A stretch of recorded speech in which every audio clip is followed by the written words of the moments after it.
Ito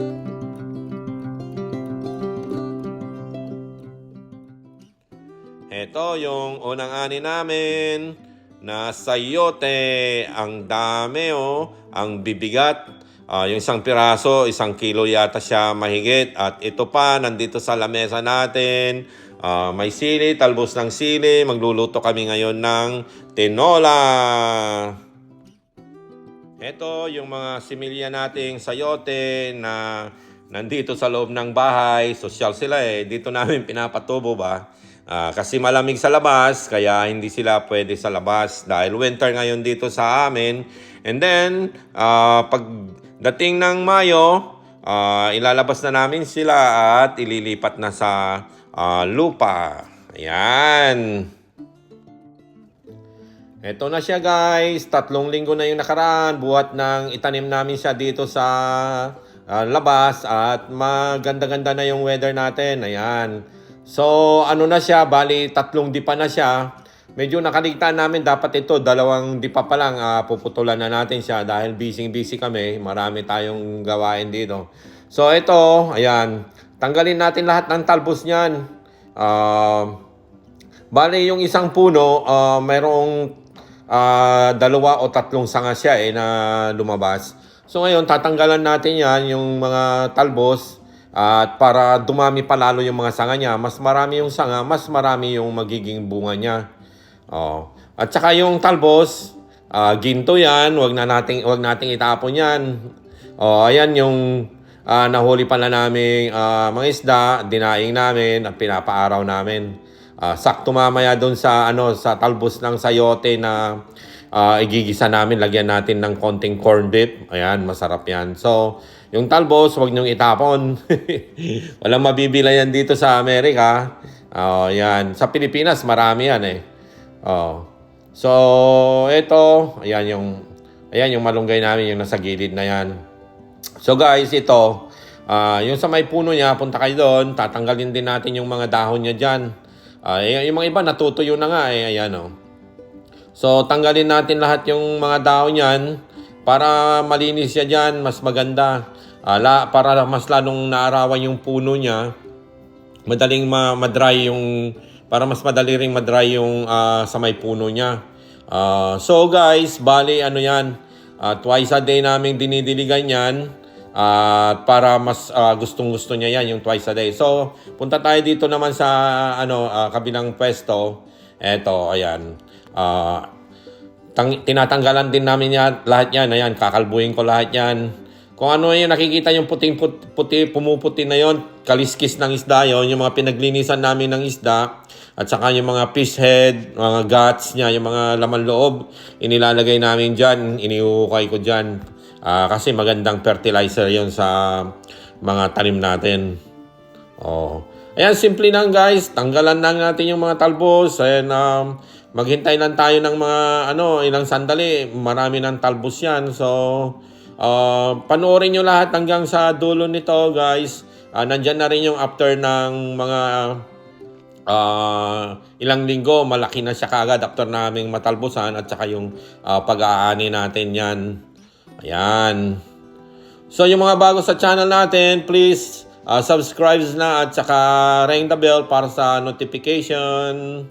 Ayan. Eto. Ayan yun. Ayan yung dahon na yan na isa. Yung malaki na yan. At saka yung mga yan, edible pa lahat ng mga yan. Ayan. Yan yung mga sanga niya yan. Yan yung parang ugat na yan. Pwede pang kainin yan. Igisa rin yan. Masarap yan. Kahit yung niyan, inuulam yung bulaklak niyan. So ayun nakakyat na sila Kaya ang bilis nilang lumaki kasi. Palibasa yung lupang inilagay namin diyan, compost na may kinukuha na kami ng mga compost dito. So ayan. Ang dami na namin nakuha isang basket na. Hindi siguro mga 1 pound o na siguro 'yon, mga more than half kilo na. Yan. Yung kukuha lang natin diyan yung malambot lang na parts niya na talbusan lang natin 'yan. Yun yung nakikita nyo sa may tabi ng dahon na yan, doon din magsasanga yan. Lalabas yung mga sanga niya doon. Ayan. Tulad ng mga yan. Bali, 7 puno yung tanim naming sayote. Para mas marami. Mas marami kang aanihin. Nakataas na sila eh. Dapat yan, mga 2 di pa lang. Ano na yan eh. 2 metro ang tawag pala nila doon. Putulan na siya. Kasi pag nakakyat na yan, mahirapan ka ng putulan.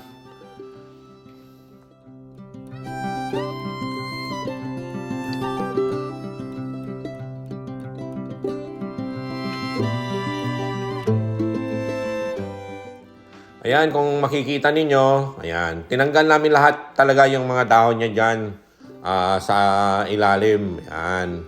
Lahat ng mga pakyat na ganyan, mga hanggang tuhod, tatanggalin yan, lilinisan mo yan para maganda, mas gustong-gusto niya yan. So, eto na, 2 linggo na yung nakaraan, laging umuulan dito, kaya lalo siyang gumanda, ang laki na niya, ang dami nang lumabas na mga talbos. Yan. Tingnan ninyo, 2 linggo pa lang yan ang nakaraan. Yung ulan talaga gustong-gusto nila. Tingnan ninyo.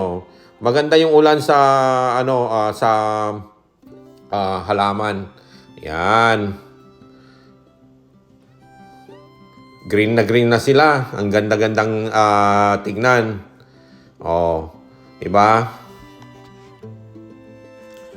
So, ayan guys, tingnan natin naman yung sa kabila. Ayan. Ayan yung kabila, Nakaakyat na sila, ang kapal na naman yan, tinanggalan na naman namin yan ng dahon after nitong video. Tinanggalan ko na naman yan ng mga dahon dyan sa ibaba. Ayan. Para lalo siyang gumanda. Kasi yung mga dahon na yun, wala na yung silbi yun. Mas maganda kung kalbuhin mo na siya sa baba niya para yung nutrients pupunta pupunta sa mga ibang talbos niyan, mga sanga. Ayan Ayan, natanggalan na namin yung mga iba diyan. Ayan na, September 2023 na. Tingnan natin yung mga bunga na niya. Ang dami na niyang mga bunga. Ayan. Dito tayo sa right side. Ayan. Ayan. Nilagyan namin ng trellis niya dyan kasi bumababa sila. Ayan, tingnan nyo. Ang dami. Ang lalaki ng mga bunga, Ayan. Yung mga yan, 1 kilong mahigit yan eh. Yung nasa gitna nun, 1 kilong mahigit yun. Yan na, yung mga bunga niya. Grabe, sunod-sunod. Nagsawa na lahat yung mga binibigyan namin yan. Ayan, may mga nabigyan kami dyan, ang dami. Hindi lang sa 10 taong na-sharean natin dyan ng mga kababayan natin, mga kaibigan, kamag-anak. Ayan, hanggang doon sa lupa na. Ayan, grabe talagang mamunga itong sayote. So, ito, first time kong magtanim nitong, actually, second time ko na magtanim nito.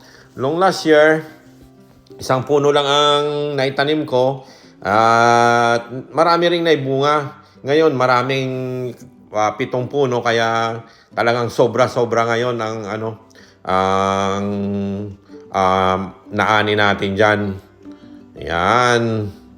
Ang tamis nito, guys, pag bagong pitas na ganyan, ay nako, grabe talaga. Ibang lasa niya kaysa yung nabibili mo diyan sa mga supermarket dito. Ayan. Kaya lang medyo may tinik-tinik ito. Kaya dahan-dahan ka lang. Mag-gloves ka lang.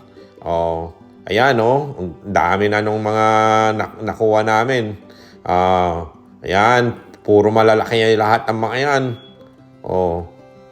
Pati talbos ng ampalaya. Nanguha na rin kami. Para sa munggo. Ayan, kambal pa. Ayan. Kambal na sayote yan. Bali 3 nga yun eh. Yung maliit, yung nasa gitna niya, hindi masyadong lumaki. Pero kambal-kambal pa yung mga iba. Na iba talaga itong sayote na to. Hindi to yung makinis yung skin niya. Yan. Ayan, nasa lupa na mga yan, Yan, bumaba na sila sa lupa. Yan na ang hirap kasi dito sa sayote, kailangan mo ng malaking trellis, yung gagapangan nila. Para yan ang gustong-gusto nila. Kasi pag sumobra na sila dun sa ginawa mong akyatan nila, bababa na sila na ayan, sasayad na sila sa lupa. Pag sumayad sa lupa, pangit-pangit na niya. Yan yung persimmon na tanim natin, yan yung fuyo. Pwede mo nang kainit yan na pag ganyan na ang kulay niyan, pwede nang kainin yan. Hindi na kailangan pang hintayin na lumambot. Yan, fuyo persimmon. Ayan, umakyat na sila dun sa may persimmon, ayan, daming yung bunga, ayan, nandun na sila. Eto, nakatago sila. Nakakaaliw talaga. Yan na yung naani natin. Ayan. Ang dami. May 50 yatang mahigit niyang nakuha namin yan. Yan. Yan yung mga pinamigay din natin. Ayan. Yan, mga sili. Nanguha na rin kami. Talbos ng sili para sa tinola. Thank you, everyone!